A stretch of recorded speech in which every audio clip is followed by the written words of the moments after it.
Tudo bem? Tudo bem. Antes da gente começar, eu gostaria de convidá-los novamente a gente fechar os nossos olhos e orar pedindo a orientação de Deus nessa noite. Senhor, meu Deus Todo-Poderoso, Pai amado e misericordioso, nos ajude, Pai. Me use, Senhor, nessa noite, que não seja eu que fale, mas sim o Senhor. Que tenhamos um bom culto e que a gente possa aprender cada vez mais de Ti. Amém. Em nome do Senhor Jesus Cristo, amém. Amém. Então, hoje, o tema do sermão...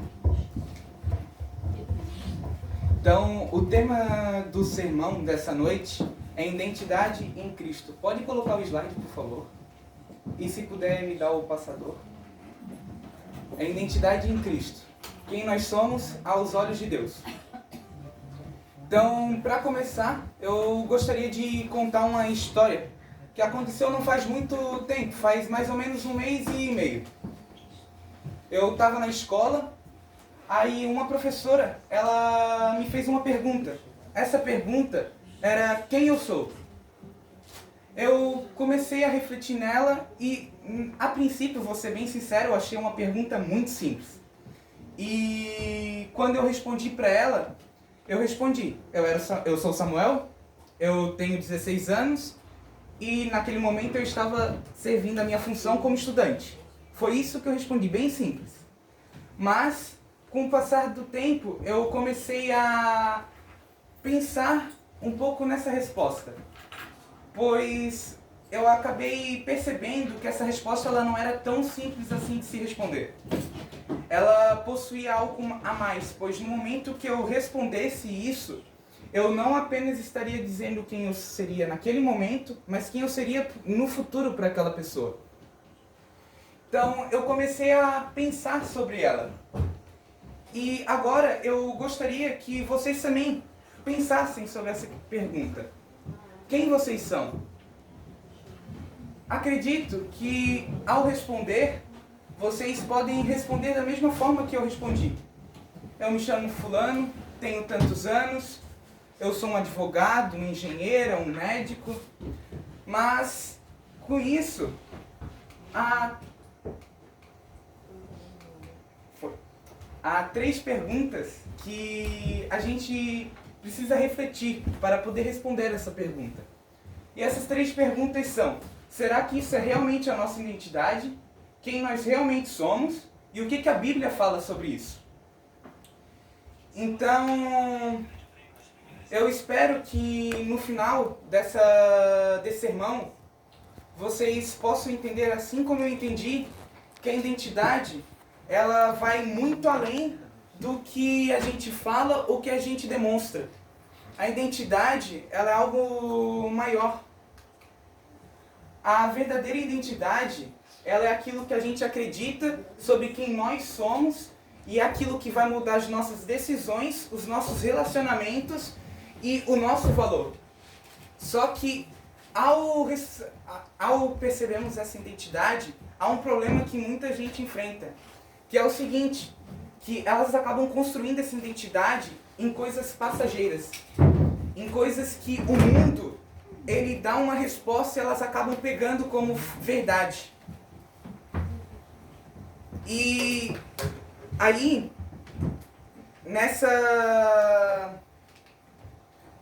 eu dei 3 exemplos de identidade que o mundo dá pra gente e a gente não deve aceitar. A primeira é que você é o que tem, você é o que possui. Isso não é uma identidade nossa. Você é o que faz e você é o que os outros pensam. Mas, pensando nisso, se isso daqui for mentira, será que isso realmente é o que Deus diz que nós somos? A Bíblia, ela nos traz uma verdade diferente, que está em Gênesis 1:27, que diz: e criou Deus o homem à sua imagem, a imagem de Deus o criou, homem e mulher os criou. Então, antes de qualquer coisa, título ou erro que a gente cometeu, nós somos imagem de Deus. Amém. Amém. Nós somos a imagem e a semelhança. Então a nossa identidade, ela começa no Senhor, ela começa nele. E é algo que não vem de fora para dentro, mas sim de dentro para fora. Então, assim, quando nós conhecemos mais a Deus, nós conhecemos quem nós realmente somos. Então, agora, depois que vimos agora um pouco sobre o que é identidade, há algo que muita gente acaba enfrentando na vida. E essa coisa que eles enfrentam é o buscar quem eles são. E nessa busca por quem eles são, eles acabam tendo um outro problema, que é acreditar nas mentiras que os outros contam. Vou dar agora mais alguns exemplos, que é: você só atrapalha, você é um erro e você não tem um valor. E pode ser que você nunca tenha ouvido essas palavras mas você já tenha tomado essas palavras com o jeito que a pessoa agiu contigo. Só que eu gostaria de dizer para vocês que essas palavras são mentiras. Pois Deus, Ele nunca vai chamar você por aquilo que você fez de errado ou pelas suas limitações. Deus, Ele não te chama por isso. E agora, em Salmos 139:14, diz: eu te louvo, porque me fizeste de modo especial e admirável. Maravilhosas são as tuas obras, e a minha alma sabe muito bem. Então, agora com esse verso, a gente consegue entender algumas coisas que nós não somos. Que nós não somos os nossos pecados do passado, que nós não somos aqueles que fizeram conosco, que não somos a opinião dos outros, que não somos o medo que sentimos, e nem mesmo aquele erro que a gente cometeu ontem ou até mesmo agora há pouco tempo. Então, a gente é obra de Deus. Amém. Nós fomos criados com um propósito, com um cuidado e com um valor. Deus, Ele pensou na gente. Ele não simplesmente disse: venha. Não. Ele pensou em cada movimento que a gente ia dar. Ele sabia o que a gente ia fazer, o que a gente teria como propósito nas mãos dele. E agora, depois da gente ter falado sobre isso, a gente vai ver o que Deus, Ele diz que nós somos.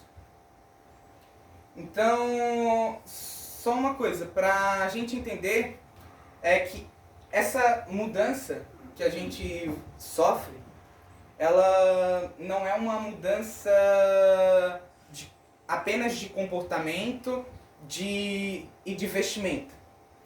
Essa é uma mudança bem diferente. É uma mudança total, é uma mudança de identidade. Nós mudamos a nossa base. E aí, nós vemos em 2 Coríntios 5,17 essa mudança, que diz: assim que, se alguém está em Cristo, nova criatura é. As coisas velhas já passaram, e eis que tudo se fez novo. Amém. Então, no momento que a gente está em Cristo, nós já não somos mais a mesma pessoa. Nós não somos mais definidos por aquilo que definia a gente antes. Aquele erro, aquela culpa, a gente não se define mais por causa disso. Não. Pois agora a gente possui essa nova identidade. Nós possuímos a identidade em Cristo. E agora eu gostaria de falar sobre 4 pontos dessa nossa identidade. Tem muito mais, mas eu gostaria de nos aprofundar só nesses 4. O primeiro está em João 1,12, que diz: mas a todos quantos o receberam, deu-lhes o poder de serem feitos filhos de Deus, aos que creem no seu nome. Amém. Então, a gente é filho de Deus. A gente não é apenas uma criação, nós somos um filho.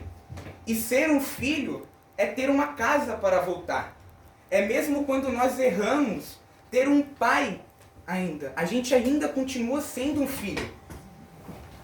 O próximo está em Efésios 1:7.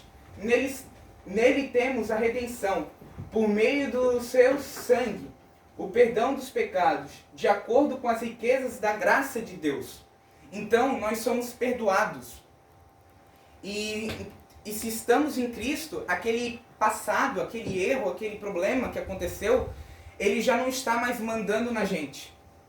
Pois o perdão de Deus, ele é maior do que qualquer erro, do que qualquer coisa que já aconteceu na nossa vida. Amém.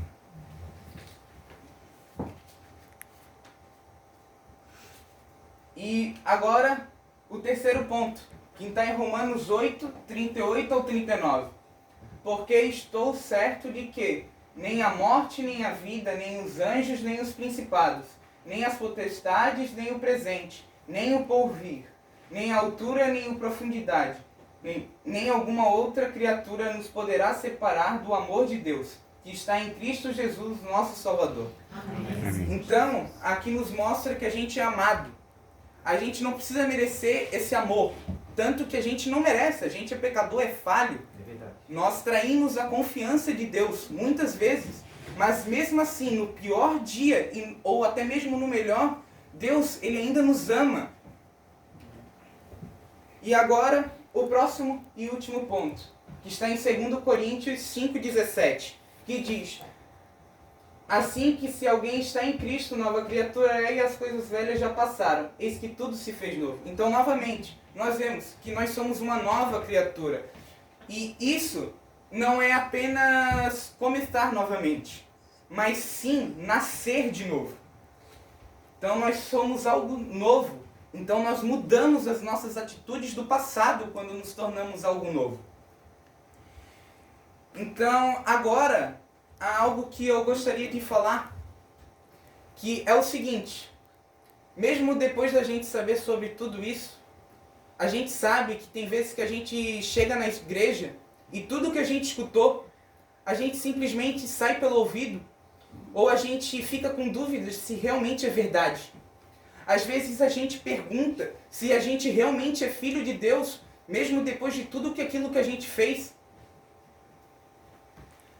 Mas essa dúvida que a gente tem é algo que a gente chama de crise de identidade espiritual. É quando a gente está sufocado por acusações, por dúvidas e por problemas que surgem em nossas vidas. E quando isso acontece, é porque a gente não está medindo a nossa vida pela palavra de Deus, e sim pelo padrão que o mundo põe em nossas vidas. E isso está errado, a gente não pode deixar esse padrão ficar em primeiro lugar. Não, nós temos que usar a palavra de Deus. E quando isso acontece, a gente acaba se afastando de Deus. Mas não porque Deus ele se afastou da gente, e sim porque a gente esqueceu quem nós somos. Agora, eu gostaria de contar uma história rapidamente, que é uma história que Jesus contou. É a parábola da ovelha perdida. Nessa parábola, havia um pastor e ele tinha 100 ovelhas. Dessas 100 ovelhas, uma havia se perdido. E esse pastor deixou as outras 99 no aprisco e foi em procura da ovelha perdida.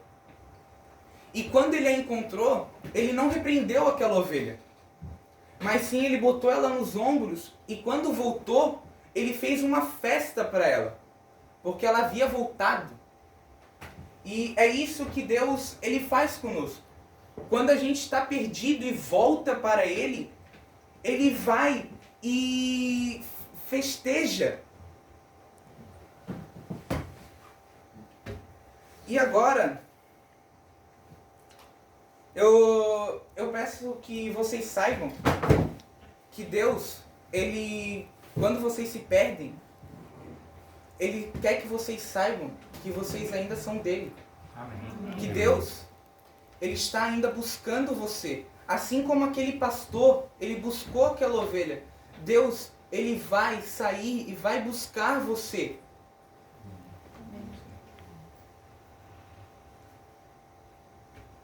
E agora, após tudo isso, há uma coisa que vem junto dessa identidade. E o que vem é o propósito que Deus tem em nossas vidas.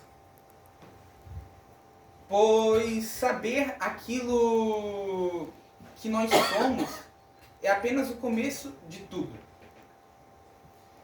Há uma pergunta que muita gente se faz. Por que a gente está aqui? As pessoas, elas passam a vida inteira buscando saber o porquê que elas estão aqui na Terra. O porquê que elas estão. E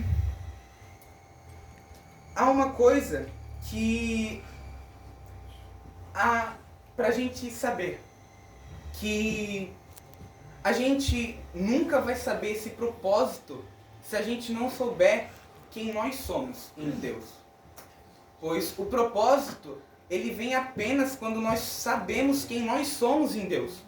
E no momento que a gente saber quem nós somos, esse propósito ele vai começar a aparecer naturalmente em nossas vidas.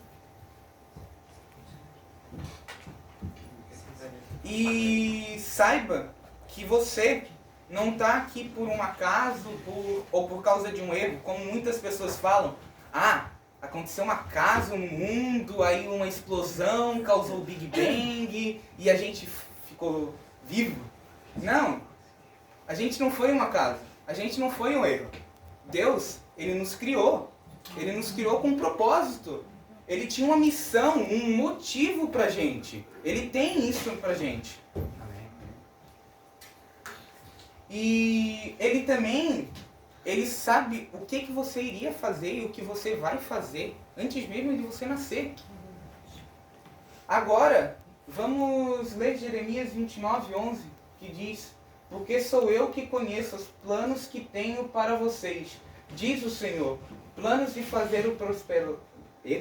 de fazê-los prosperar e não de lhes causar dano. Planos de dar-lhes esperança e um futuro. Amém. Então Deus, Ele tem um futuro para a gente. E Ele tem uma esperança. E é isso que Ele quer falar para vocês.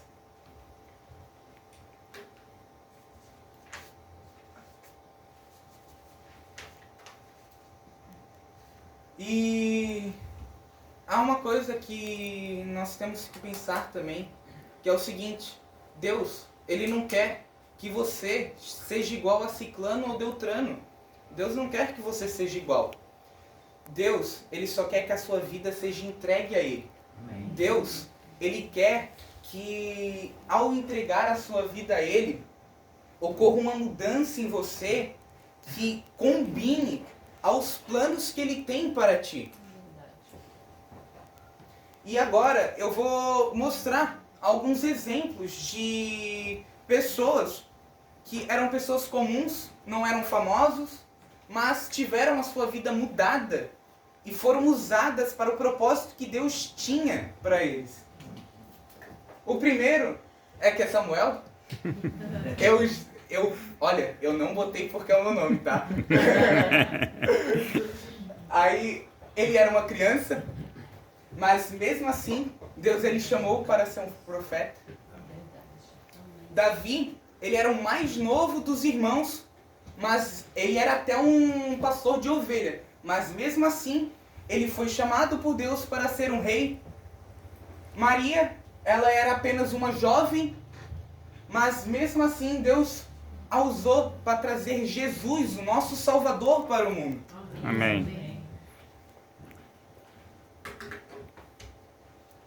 E então, vocês sabem o que eles têm em comum? Todos eles sabiam para quem eles pertenciam. Eles sabiam quem eles eram. E isso causa uma diferença muito grande em nossas vidas. E se você não sabe qual que é o seu chamado hoje, não se preocupe.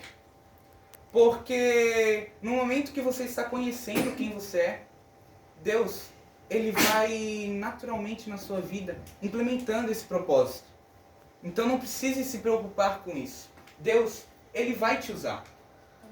Seja como pregação, ou até mesmo cantando, ou ajudando com oferta, ou ajudando a servir o próximo. Deus, Ele vai te usar. E uma coisa que você precisa fazer é buscar ouvir a Deus e estar disponível a Ele. Porque não adianta tu não querer fazer algo para Deus. Ah, o Senhor te chamou para tal coisa. Ah, não, mas eu não quero. Não adianta isso. Aí tu não vai estar cumprindo o propósito que Deus quer na tua vida. Você tem que aceitar e tem que buscar estar disponível para Ele. Agora, eu gostaria de falar sobre uma das estratégias que Satanás tem, uma das maiores que ele possui. E pode parecer estranho, mas a maior estratégia que Satanás ele tem não é fazer você pecar. A maior estratégia que ele tem é fazer você esquecer quem você é. Porque no momento que você esquecer quem você é, você não vai mais agir como filho de Deus. Você vai começar a viver como se fosse um escravo do pecado. Você não vai estar mais agindo como Deus queria que você agisse.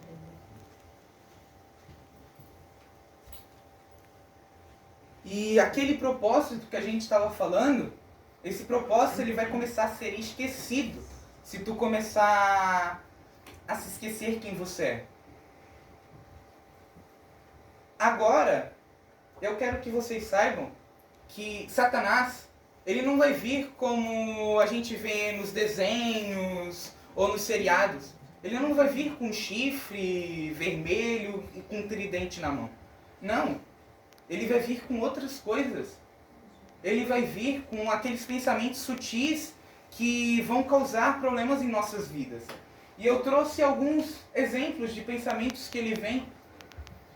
O primeiro é que a gente não é bom o suficiente. Satanás ele vai vir e vai dizer que a gente não é bom o suficiente. Ele vai dizer que Deus ele não liga pra gente, que a gente nunca vai mudar. E que se as pessoas soubessem quem nós realmente somos, elas iriam sair de perto da gente e que a gente é apenas mais uma pessoa no mundo, dentro dessas 8 bilhões. E saibam que essas mentiras, elas parecem ser verdade, mas apenas quando nós estamos cansados ou estamos com problemas e dificuldades em nossa vida, quando estamos passando por uma fase difícil. E é por isso que a gente tem que estar sempre cheios da palavra. Porque se a gente estiver cheios da palavra, nós podemos utilizar isso como arma contra Satanás, como escudo. E essa palavra, a verdade que Deus nos mostra, ela vai tirar essa confusão que a gente sente. E agora eu gostaria de mostrar algumas mentiras que Satanás e o mundo contam e contrapor elas com as verdades que a Bíblia mostra. A primeira é que a gente não é bom o suficiente. Em Filipenses 4,13 diz: tudo posso naquele que me fortalece. Amém. O mundo vai dizer que ninguém te ama, mas Jeremias 31,3, com amor eterno te amei. Amém. Satanás diz que você é um erro, mas Salmo 139,14 diz: fui formado de modo especial e admirável. Amém. O mundo diz que a gente é escravo do pecado, mas Gálatas 4,7 diz: já não sois escravos, mas filhos. Amém. E você está sozinho, mas Mateus 28,20 diz: e eis que estou convosco todos os dias. Amém. Então, eu espero que você não deixe a Bíblia de lado. Pois é como Deus fala, ela é nossa arma. Ela é para a gente utilizar contra Satanás. E ela não é apenas uma arma, mas também um escudo para a gente se proteger dessas falsas mentiras que Satanás ele conta nas nossas vidas. E então use ela para quando você estiver confuso. Pois assim você já não estará mais confuso e sim lúcido da verdade. Agora, eu gostaria de ler com vocês João 8,32, que comprova isso. E conhecereis a verdade vos libertará. Então, se você quer estar livre, conheça a verdade. Esteja com ela. E no momento que você se alimentar dela, essa sua identidade, ela vai ser fortalecida a cada dia. Amém.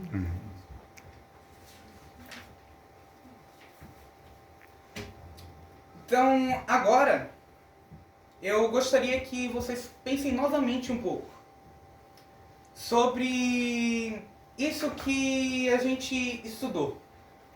O que vai fazer com tudo isso? O que você vai fazer com tudo isso?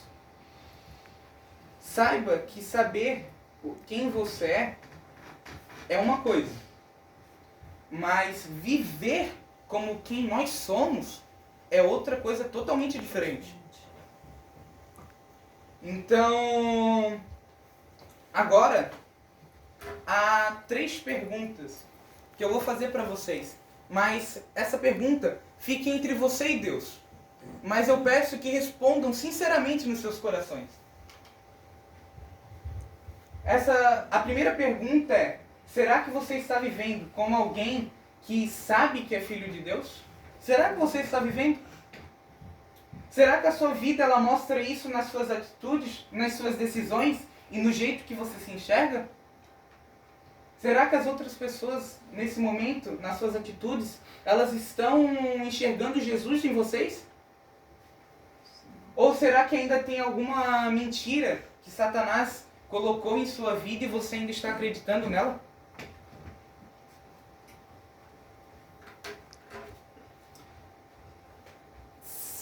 Saiba que tem gente que sabe que é amado por Deus, mas mesmo assim passa a vida tentando provar coisas para os outros. Tem gente que sabe que foi perdoado, mas ainda assim fica carregando a culpa do pecado. E pode ser também que tem gente que passa acreditando nessas mentiras por muito tempo, que precisa se esforçar para ser aceito por Cristo, que precisa ser mais crente, né? Mas saiba que isso não é verdade. Isso é mentira que o mundo conta. A gente não precisa ser mais crente. Nós precisamos estar numa caminhada constante com Deus. Nós temos que mudar o nosso caminhar para nos aproximarmos dele, não por obrigação, mas por amor a ele, pois nós queremos estar com ele no fim dos tempos. Amém. E agora, olhe o que diz em Isaías 43:1. Não temas, porque eu te remi, chamei-te pelo teu nome, tu és meu. Amém. Amém. Então, você é de Deus. Deus, ele te conhece. Ele conhece cada passo que você dá. Deus, ele sabe quem você é e ele sabe tudo sobre ti. Mas mesmo assim, ele ainda escolhe te amar. Ele escolhe buscar, ele escolhe renovar a sua vida. Mesmo conhecendo aquela coisa que você mais esconde, Deus, ele ainda busca por você. E você tem uma escolha. Você pode escolher continuar acreditando nessas coisas que o mundo diz, que Satanás implanta nas nossas vidas, ou você pode simplesmente acreditar em Deus e confiar em quem Ele diz que você é. E aceitar essa identidade que Deus ele coloca em sua vida.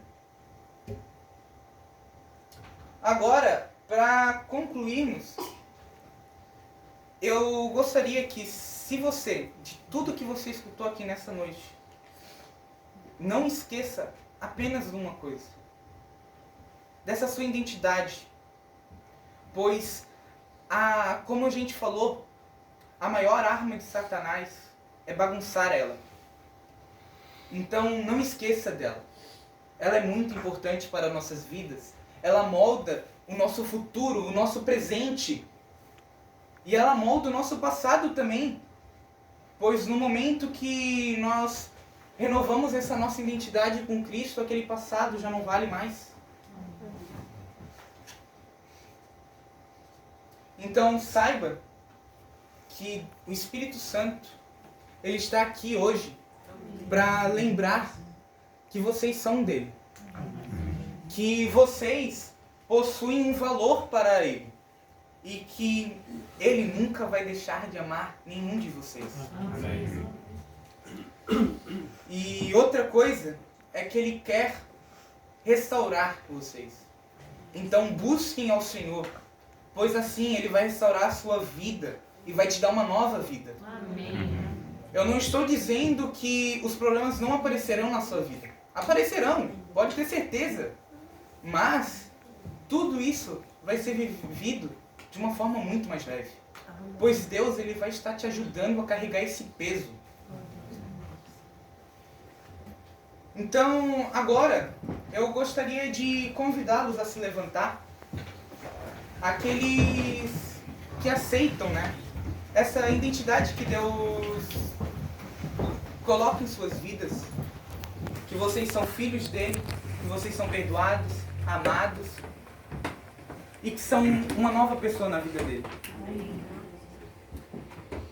E agora, eu gostaria de convidá-los a cantar uma música que ela vai fazer a gente refletir novamente sobre como que as pessoas enxergam a Cristo em nossas vidas. Se elas estão enxergando em nossas vidas a Cristo. Então, se puder colocar, Arthur, cantem e louvem ao Senhor.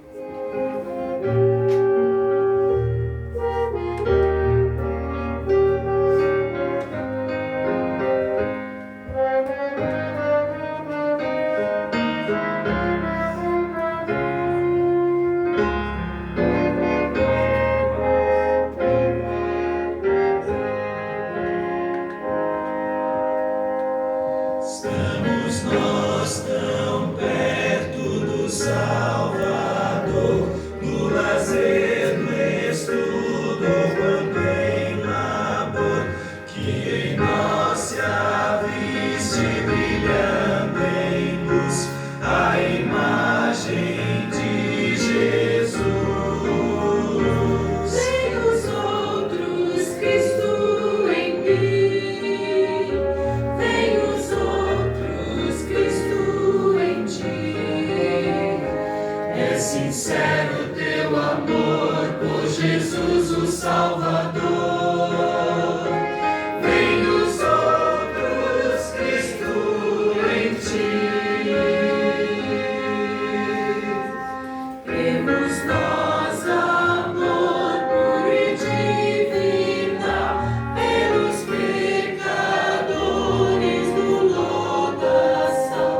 Damos-lhes amor, custe o que custar, para assim os resgatar. Vem os outros, Cristo em mim. Vem os outros, Cristo em ti. É sincero teu amor por Jesus o Salvador. Vem os outros, Cristo em ti.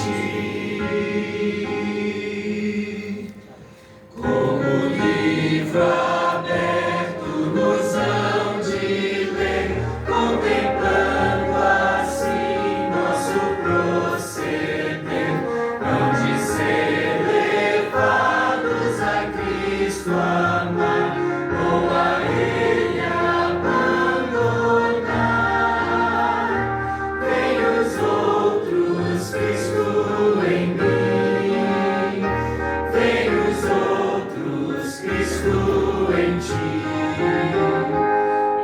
sincero teu amor por Jesus o Salvador.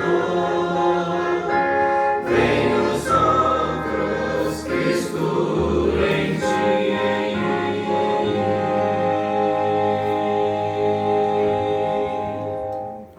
Então, agora eu gostaria de convidá-los a fechar os nossos olhos para orarmos. Senhor meu Deus, obrigado por esse momento, Pai. Obrigado por o que o Senhor nos mostrou nessa noite.